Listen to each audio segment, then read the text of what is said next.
Assalamualaikum warahmatullahi wabarakatuh. Halo teman-teman kelas 6, apa kabar teman-teman hari ini? Semoga teman-teman dalam keadaan sehat dan walafiat ya. Teman-teman, di video Miss Astria kali ini kita akan belajar tema 6C, yaitu tokoh dan penemuan. Kita akan belajar subtema 2, yaitu tentang penemuan dan manfaatnya di pembelajaran 3 dan pembelajaran 4. Apakah teman-teman sudah siap?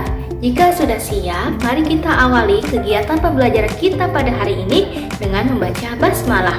Bismillahirrahmanirrahim. Teman-teman, silakan simak dengan baik ya video pembelajarannya. Teman-teman, sebelum teman-teman menyimak video pembelajaran, adapun kesepakatan belajar yang harus teman-teman patuhi ketika menonton video ini. Yang pertama, teman-teman harus fokus. Yang kedua, teman-teman mendengarkan materi dengan baik. Yang ketiga, teman-teman harus menyiapkan buku dan alat tulis yang sudah digunakan. Ingat ya, buku tulisnya tidak boleh dicampur, hanya untuk mapel tematik saja. Yang keempat, teman-teman mengerjakan tugas dengan tepat waktu. Dan yang kelima, setelah teman-teman belajar, teman-teman merapikan kembali buku dan alat tulis yang sudah digunakan. Jika itu semua sudah teman-teman sepakati, silakan teman-teman dapat melanjutkan kegiatan pembelajaran berikutnya. Diharapkan teman-teman setelah menonton video ini, teman-teman dapat mencapai kompetensi yang ada di tujuan pembelajaran ini.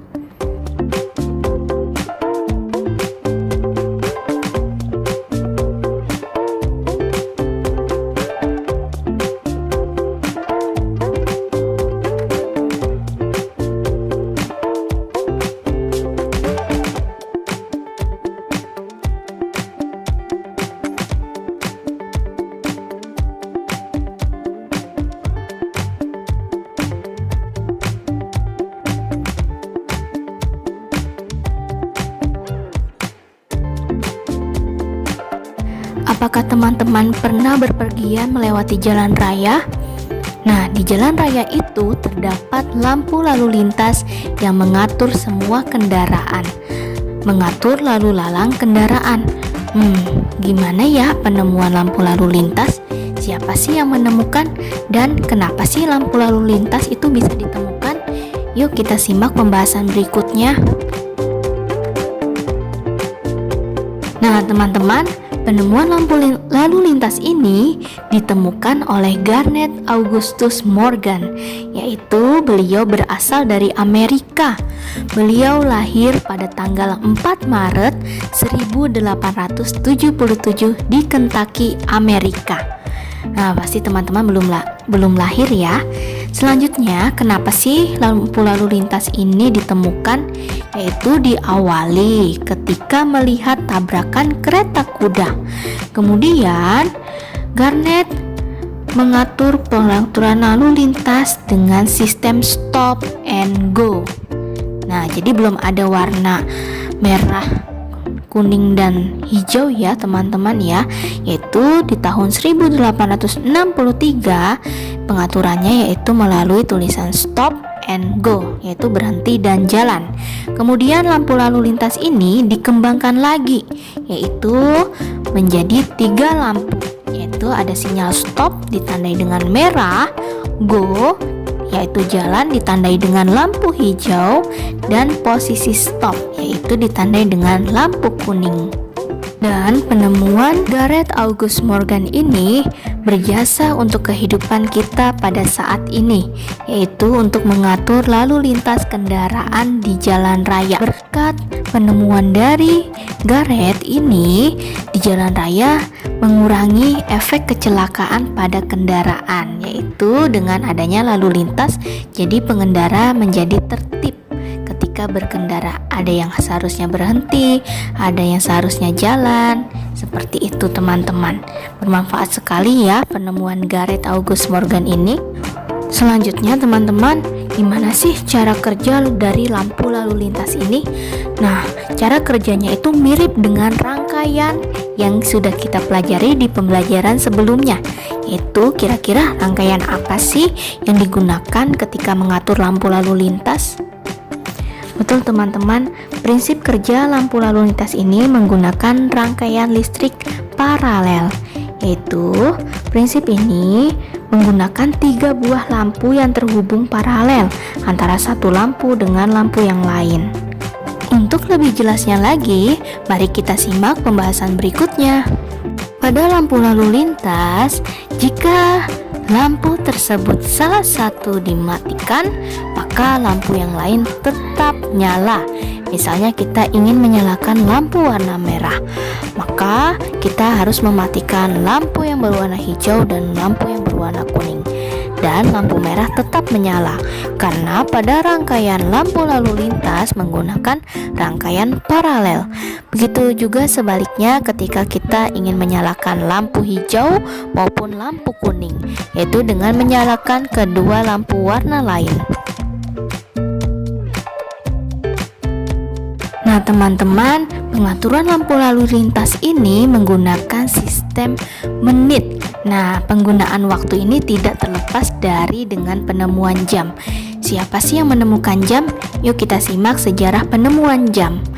Pada abad ke-14, kata jam telah digunakan pada abad ke-14, yaitu sekitar tahun 700 tahun yang lalu, yaitu berasal dari bahasa Latin yang diberi nama cloca. Nah, kemudian di tahun 3500 tahun sebelum Masehi itu ditemukan jam matahari atau namanya sundial oleh Ibnu Al-Sotir. Selanjutnya di tahun 1400 sebelum Masehi ada orang Mesir yang menggunakan jam air yang diberi nama dengan clepsydra. Kemudian di tahun 1524, seseorang bernama Peter Henlein ini menemukan jam tangan yang pertama di dunia.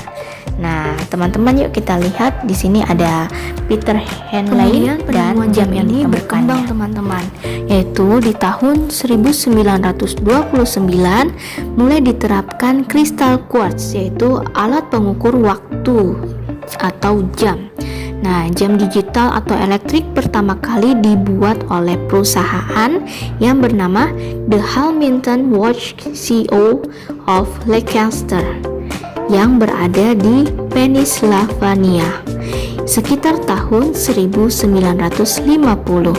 Nah, dimulai dari tahun ini mulailah bermunculan beberapa merek model jam tangan hingga saat ini. Nah, pasti teman-teman lihat ya, berbeda dengan jam tangan sekarang, berbeda dengan jam yang pertama kali ditemukan. Teman-teman, setelah teman-teman menyimak teks eksplanasi yang ada pada sejarah penemuan jam, teman-teman dapat melihat kembali susunan kalimat yang ada di teks tersebut. Apakah ada yang di dalamnya termasuk kalimat efektif dan apakah ada yang di dalam teks eksplanasi itu yang termasuk kalimat yang tidak efektif. Sebelum kita mencarinya, yuk teman-teman coba bahas tentang kalimat efektif berikut ini. Kalimat efektif adalah kalimat yang bisa mewakili gagasan penulis, sehingga maksud dari penulis dapat tersampaikan dengan baik. Adapun ciri-ciri dari kalimat efektif yaitu jelas, singkat, dan tepat. Maksud dari jelas yaitu kalimatnya mudah dipahami oleh pendengar dan pembaca.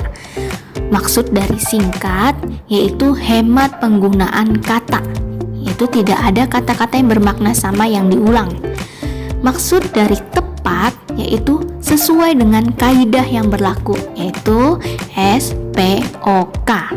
Seperti itu teman-teman, 3 ciri-cirinya. Ingat ya, kalimatnya harus jelas, singkat, dan tepat. Sedangkan untuk kalimat tidak efektif yaitu kalimat yang menimbulkan kerancuan serta ketidakjelasan makna dan maksud bagi pendengar atau pembacanya. Biasanya ini maknanya ganda teman-teman, membingungkan pembacanya. Teman-teman, coba kita lihat kalimat yang ada pada layar. Kalimat pertama, semua peserta diharapkan hadir tepat waktu. Kalimat yang kedua, bagi semua peserta diharapkan untuk hadir tepat waktu. Teman-teman, perhatikan yang atas dengan kalimat yang bawah. Manakah yang termaksud kalimat efektif dan manakah yang tidak termasuk kalimat efektif? Baik, ingat tadi ciri-ciri kalimat efektif yaitu jelas, singkat, dan tepat. Sedangkan untuk kalimat tidak efektif yaitu membingungkan pembacanya atau ada kata yang ditulis berulang kali. Baik, kita lihat. Betul teman-teman, kalimat efektif berada di kalimat yang atas. Semua peserta diharapkan hadir tepat waktu. Sedangkan di kalimat kedua, bagi semua peserta diharapkan untuk hadir tepat waktu bukanlah kalimat yang efektif karena tidak membutuhkan kata bagi dan untuk. Jika kita hilangkan kata bagi dan untuk, sama-sama tidak mempengaruhi makna dari kalimat tersebut. Oleh karena itu, yang merupakan kalimat efektif yaitu di bagian atas. Sampai sini teman-teman paham? Jika paham, kita lanjutkan yuk ke pembahasan berikutnya. Jam merupakan alat yang sangat berguna. Jam dapat menunjukkan waktu sehingga kita dapat mengatur waktu dan melaksanakan kegiatan dengan baik. Jika kita tidak dapat mengatur waktu, maka dapat mengganggu pelaksanaan kegiatan. Seperti contoh yang ada di teks pada halaman 71. Pada teks tersebut ada murid yang bernama Bimo. Bimo ini tidak melaksanakan kewajibannya yaitu piket. Karena apa? Karena Bimo pada hari ini datang terlambat sehingga Bimo tidak bisa melaksanakan piket. Nah, dari sini kita ketahui bahwa Bimo tidak melaksanakan kewajibannya yang seharusnya piket, tetapi Bimo malah tidak piket. Nah, Bimo ini tidak seimbang ya teman-teman antara hak dengan kewajiban yang dilaksanakan oleh Bimo. Yuk kita bahas selanjutnya mengenai hak dan kewajiban yang lainnya. Teman-teman, yuk kita simak gambar yang ada di layar teman-teman. Di gambar yang ada di layar teman-teman, ada seorang siswa yang sedang belajar. Nah teman-teman, apa sih kewajiban dari seorang siswa? Yaitu kewajibannya adalah belajar dengan tekun. Apa sih manfaat yang diperoleh siswa jika belajar dengan tekun? Ya, manfaatnya yaitu dapat memahami pelajaran dengan mudah. Dan akibatnya apa sih jika sudah belajar dengan tekun? Akibatnya siswa tersebut dapat berprestasi. Nah teman-teman, untuk soalnya teman-teman dapat mengerjakan tugas di halaman 72 ya, yaitu mengisi kewajiban, manfaat, dan akibat berdasarkan pada gambar yang ada di buku paket.